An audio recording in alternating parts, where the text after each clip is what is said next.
Welcome back to the 3994. Today I'm sitting down with someone who's led one of Missouri's most important institutions for nearly a decade, Dr. Lenny Claver, president of North Central Missouri College. Yeah, it's in Trenton, but stick with me here. Since 2016, Dr. Klaver has helped grow NCMC's enrollment and expand campuses, including in Savannah. You might remember there was a satellite campus even in Country Club.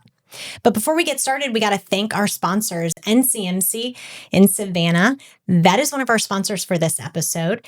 And Greater Than Financial, Gina's Cafe and Catering, E.L. Crawford Construction, Hair by Morgan for this episode, Pancakes, Pups and Sets, and Scooter's Coffee. Dr. Klaver, thank you for being here. Thank you for inviting me. I so appreciate it. I know you came from Trenton today, and for good reason. You guys have a footprint here, and as you've told me off camera, you get a lot of your students from Buchanan and Andrew counties. Yes, the population base of our 17-county region shifts way to the west after you get past several of the rural schools. And previous to having Buchanan County, only 3 communities of more than 10,000 people. And with the addition of St. Joe, obviously that boosted us quite a bit. And Savannah and St. Joe are very important to us. We cover a service region that is the largest service region of the community colleges with the smallest population. So tell me why Savannah, a rural community. I think we were all surprised that you guys moved in that direction. Happy to have you, but why? Well, we had considered St. Joseph, but during that time, a Metro Community College out of Kansas City had Buchanan County in part of their service region. And my philosophy there was to wait to see what happened.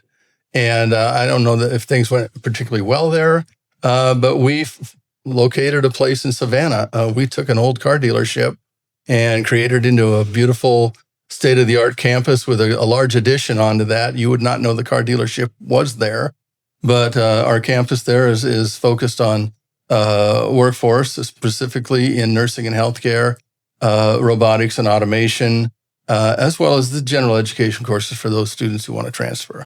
And your enrollment is up. Obviously, you guys are doing great there. Mm-hmm. Do you think that's because more people are looking to those industries instead of going to 4-year colleges? Well, I think there are 2 factors. You mentioned one. The other one is that as a community college, our tuition is lower. Our tuition is more than $100 lower per credit hour than our 2 major universities in this area with Northwest Missouri State and Missouri Western. So it's an affordability factor. A lot of times it has to do with students who work, who need to continue to work, or an adult student who has other obligations and commutes or takes online classes. I love that. And speaking of our 2 other universities, I would be remiss not to talk about Clarence Green. How in the world maybe recruited? I mean, he was going to retire, but that was a win for you. Well, certainly. And there's probably no person in the world I respect more and enjoy more than Clarence Green. Dr. Green had been the interim president at Northwest Missouri. And when I talked to him, I said, I asked him if he's going to apply for the job. And he said, oh, no, Clarence. And you did a great impression there. And he said, no, I think Cherry and I are going to move back to St. Louis, and we've got a nonprofit we want to run there. Well, the next thing I know, I heard that his wife got a job as a principal at either a middle school or elementary school in Maryville. Dan Hageman called me, former Senator Dan Hageman, who was very close to us and Northwest. He said, did you know Clarence is not moving to St. Louis? I said, no, I didn't. He said, I think he might be a good candidate for your campus dean job there. So I gave him a call. We got together for coffee over here in St. Joseph, and he needed to go through the full process of the search and screen and the interview and all that. But there's no question he was going to knock it out of the park, and he did. And he's one of the most positive, enjoyable people to be around, whether it's in higher education or just as a person. I love Clarence Green. He's a fantastic individual and a great professional. I agree. So let's talk about your journey a little bit, because I think people are interested in NCMC, but I think it's kind of interesting to sit down with a, college president. I don't get to do that very often. And just talk about your journey, because often presidents on that track, they go from university to university to university just because of what experience they've had and what offers they have. So talk to us about your most recent placement and then what made you decide to go to Trenton. Well, I had been at, I'll go back a little bit further if you'll allow me to do so. I had been at Wayne State College for 14 years, which was my alma mater. And after I graduated and went to coach high school and teach in history in high school for 3 years, my former college coach moved up to the athletic director, and he needed a baseball coach. So he contacted me. I ended up the baseball coach, getting my master's at Wayne State within a year, stayed there for 14 years. Moved to the University of Wisconsin Parkside in Kenosha in southeast Wisconsin, right between Chicago and Milwaukee. I was there 17. Then as I was looking for president's jobs and coming close, the consultant I was working with said, you really should try a private college. And I'd had a lot of development experience and fundraising and a lot to do with enrollment. So I found a home up in way up in northern Michigan, in Houghton, Michigan, Houghton Hancock at Finlandia University, which is a very small university, sort of teetering on the edge. And while I was there, we managed to increase our fundraising and grow our enrollment by about 25%.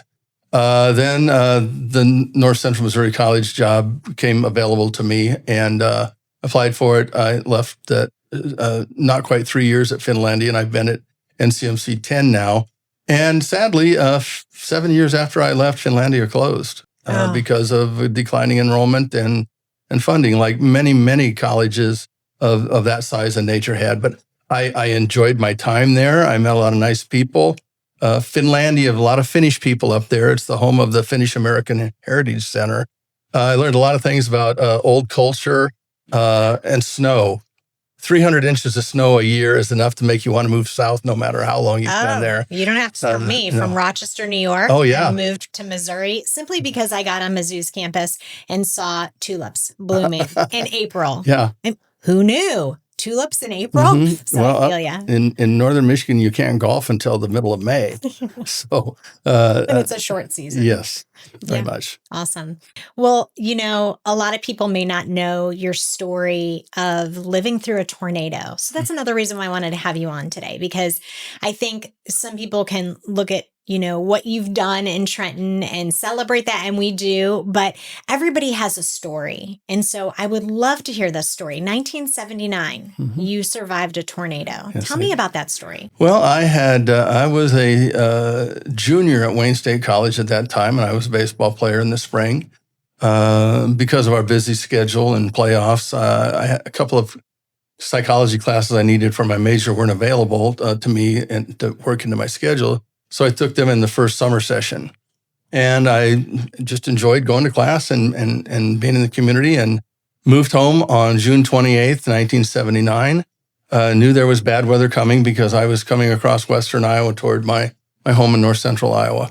And when I got home and unpacked, it was looking one of those ominous skies you see that's got those clouds that almost look greenish and the funny. sky's turning. Yes, definitely. So I lived on a farm. There was a grove on the west side, so I could not see, and on the north side, so I couldn't see where the tornado was coming from, but I knew it was there because I had the AM radio on that my parents always listened to.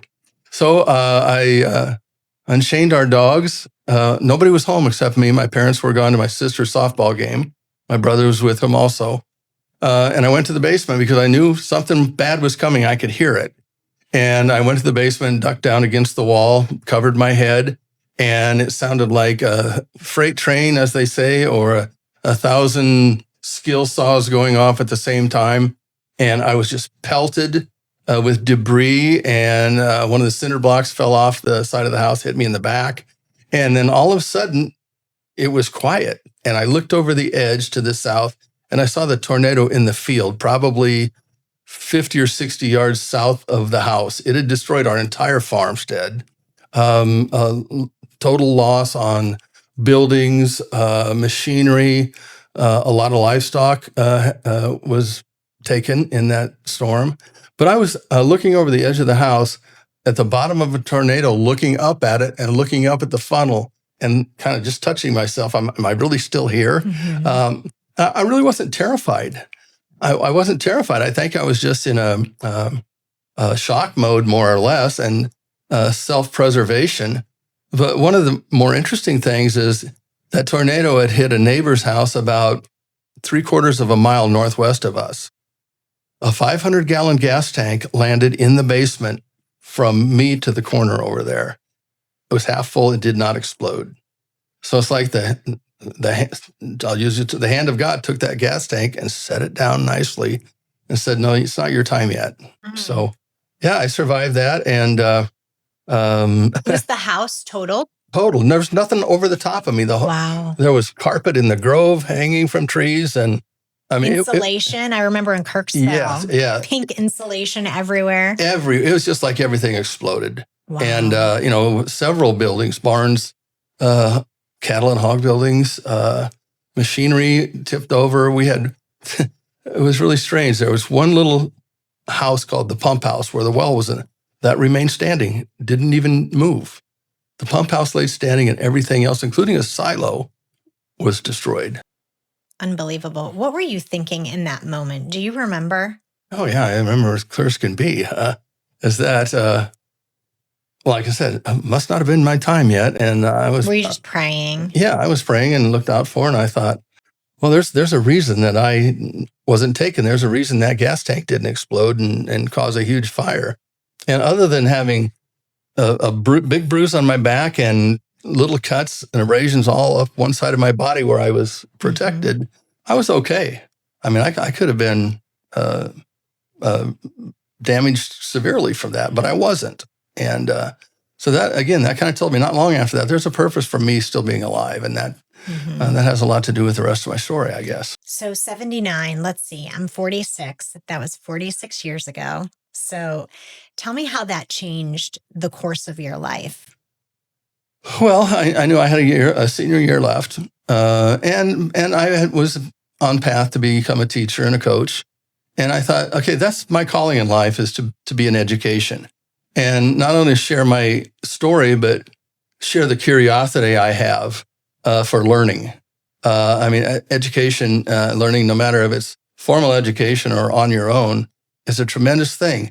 That curiosity factor keeps me interested in a lot of things. I love to learn. I love to share the learning, and it advanced to the level of where I was sort of targeted for administrative positions, and I had done research on leadership in my doctoral program, and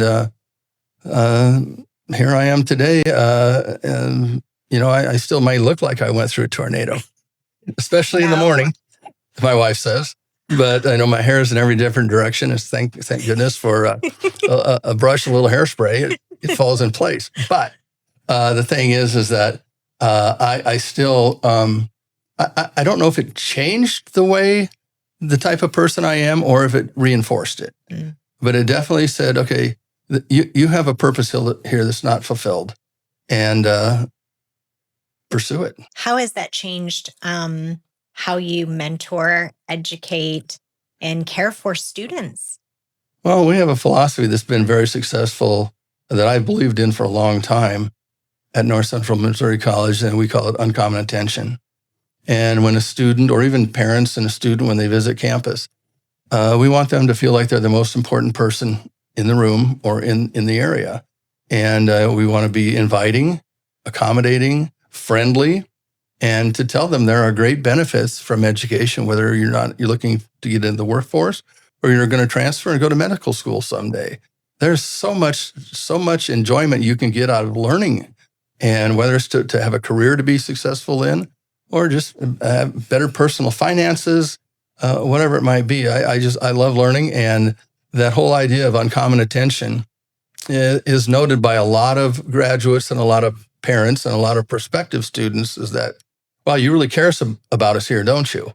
And the answer is yes. We want you to come here. There's other options, but when you come here, you're going to get the best. You're going to get great instruction. You're going to get great advising. And we're small, so we're going to know who you are, and you know who we are. So we're going to take your hand and lead you along the way, then turn you loose to flourish. I mean, I'm about to have a junior in high school, so I'm asking as a parent, class size. Small. generally small. I don't think we have many classes that are over 30, if at all. Most of our classes are maybe 15 to 18 people. So you get to know your instructors. And, you see everybody around campus. Most people know who the administrators are, too, which is sometimes kind of rare. I remember I never even, two of the colleges I went to, I never even knew who the president was. And not that it was important back then, but, I walk around campus a lot. My wife and I attend a lot of our sporting events, and, students get to know us and we get to know them. And there's no bigger enjoyment than a graduation in the commencement ceremonies, to have them walk across the stage and know their name, and to see how proud they are, and their parents and girlfriends and significant others are, of their accomplishment.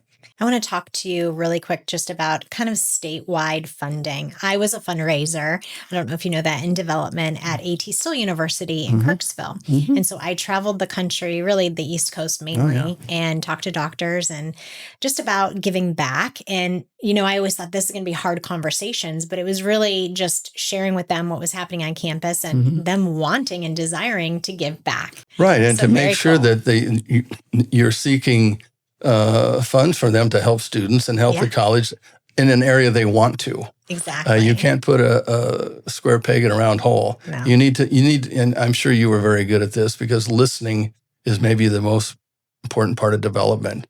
And then creating a mutually beneficial situation, and to have them feel proud of what they're doing, and to have the school or their particular student, if it's a scholarship, be appreciative. We make our students who get scholarships write notes to our donors every year for our scholarship day. So yeah, amazing. So in that, the funding for state colleges, I feel like every year you hear about it decreasing.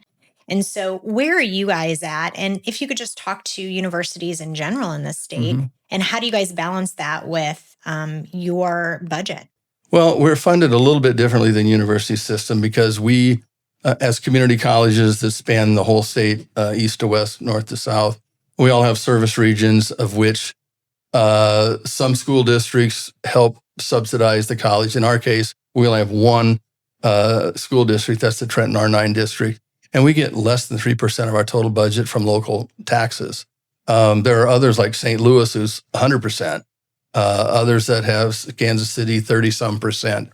But our funding for community colleges it's really interesting to note that the community colleges educate 40% of the college students in the state, yet we get 15% of the funding. So, and a lot of that's based on, they think that, some people are subsidized well from their local tax base. We're not. But we've been able to keep our tuition low and affordable. We're very accessible in the campuses we have. And we also have done quite well in fundraising. We have no debt. North Central Missouri College has no debt. Unbelievable. So 10 years in, what does the next 5 look like for you? Well, it's interesting the way the landscape of education is changing, the way the federal government has become more involved, and some may say more intrusive, in terms of everything that's been changed from the DEI stuff to workforce Pell Grant, majors that are considered more important than others, not necessarily needing a 4-year college degree anymore. But as I said, that might be somewhat of a myth. Maybe not everybody needs to go to get a 4-year degree. Some need to get a master's degree and a doctoral degree or a professional doctorate in order to do what they want to do. Others may just need a 1-year program in a community college to be a welder and be satisfied, have a good income, and have a good life with that. It sounds like, though, what you're saying, and I would love to peg you a little bit on this, is the federal issues rather than the state issues. So can we dig into? No, it's a state issue as well. Yeah, Missouri dig in a little bit. Missouri is 46th in funding per capita for students for higher education. It's not a great. Missouri is a great state. Colleges and universities are not funded very well in Missouri. There's a lot of burden that's put on the back of the students. And as I said, I'm proud that we've been able to remain affordable. But it's a government issue, state and federal, and there's a lot of political nuance that goes into that. It's so interesting to hear someone talk about what matters to voters. So, how I decide to vote, how I decide to run into that ballot box, can really affect the funding at state schools. And I really think that voters need to understand that, and they need to be educated on that. So if you could say something to the average voter, what would it be?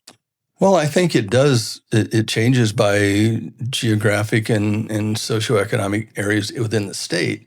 I mean, people vote in the northern part of the state much different than they do in Kansas City, Columbia, and St. Louis, maybe even Springfield. But in the rural area, especially with all the farmland, you're not going to have many people that want to see increases in taxes. They want tax cuts, and that's generally what our legislators in that area and across the state have focused on. And personally, I think it's hurt us because we can't cut our way out of progress. The initiative that's coming up for no state income tax is very controversial, and it will be as it proceeds or doesn't proceed. But in my opinion, of course, I am very biased because of my view on education. But I am a rural person. I grew up on a farm. I still love the open country and to see the cattle and the farmland and all that. But investment in education, it's really kind of a simple economic formula. Per capita income increases with educational attainment. As per capita income increases, more people buy houses and goods and services and are able to pay taxes. And you want your kids to have those opportunities to go to college. So, the whole aspect of, I believe that educational attainment floats all boats higher. Very well said. So talk to me about my student, dual enrollment. That's an option. Dual credit. It is a little different. It is a little different than being able to enroll at Missouri Western, say, separate from Savannah High School. So talk to me a little bit about that, because that was one issue that I've asked several parents. I'm like, can you explain this to me? And do these credits transfer easily? I've heard they don't transfer very easily. Where don't they transfer? Like, that whole subject. Can you talk to me a little bit about that? We have a lot of dual credit students, and they do feed into their, we have students that start with 1 year done. In some cases, we've had students who have graduated with a 2-year degree, the same, and a week later graduate from high school. Wow. But it's a matter of how your framework is set up for dual credit or dual enrollment. We have a great articulation agreement with Missouri Western and Northwest Missouri and Central Missouri University. We have seamless transfer in a lot of areas. So we tend to work together well and look out for each other. One difference, Missouri Western is an open enrollment campus. Basically, the community colleges are as well.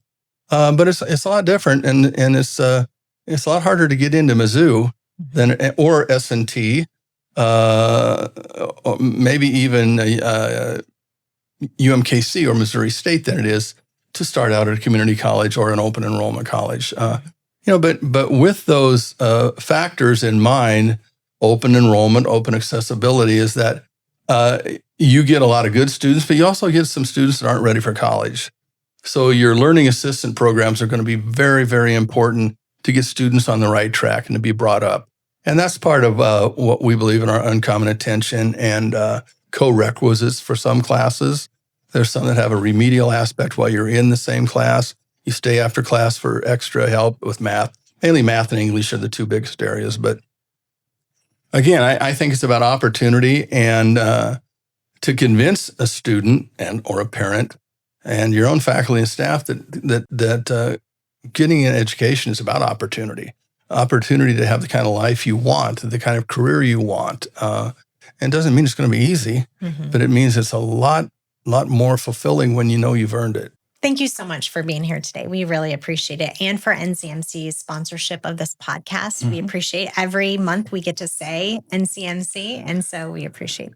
And I'll add a plug for Crawford Construction. They built the Savannah campus. That's right. Did a great job. They did. They did a great job. And I didn't even get to ask you about that kind of annex. You're building out a little bit. Am I right? Yeah, we bought the USDA building and remodeled it for a classroom and office space.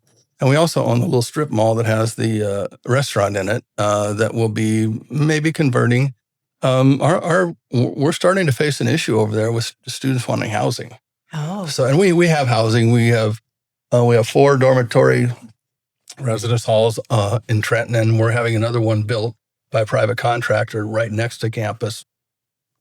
You may see that's the direction that Savannah goes in the future, but we're not quite at that critical end yet. I mean, please, like, what is ahead for Savannah? What is kind of right there where there is a need? You've built out, you've mentioned housing. What are we looking at here? Well, possibilities. I think you have to be a possibility thinker, especially, I was hired to raise money and grow enrollment. And that's exactly what we've done. Those are 2 positive things if you can accomplish them. And if you don't, you're looking at probably looking at another job. But I've been fortunate. I've had a great cabinet level administrators, and with Clarence and Joe over in Savannah, really good people. And I'm big on hiring great people and give them autonomy to do their job well and provide the leadership and guidance where it's needed and to be positive. That goes a long way. Mm-hmm. So Savannah, oh my gosh, just continue to see if we can remain to have the quality of programs in the healthcare areas and nursing, to see if we can get some additional seats because the demand is there. Robotics, automation, AI, cybersecurity, all of that stuff's going to be even more important in the future. So we're looking ahead to see what the landscape is showing us, not only nationally, but specifically here in the Midwest, in this area, particularly with industry and commerce, and even the need for agricultural program. We have a ag campus in Trenton. We got a great ag program. We just try to cover the bases of what the market tells us to do. It'll be exciting to see what is ahead. And thank you for your investment in Savannah. Well, you're very welcome. Dr. Klaver, thank you again for sharing your story and for everything you've done to grow that opportunity for students across this region. We're grateful to have NCMC as part of the 3994 community.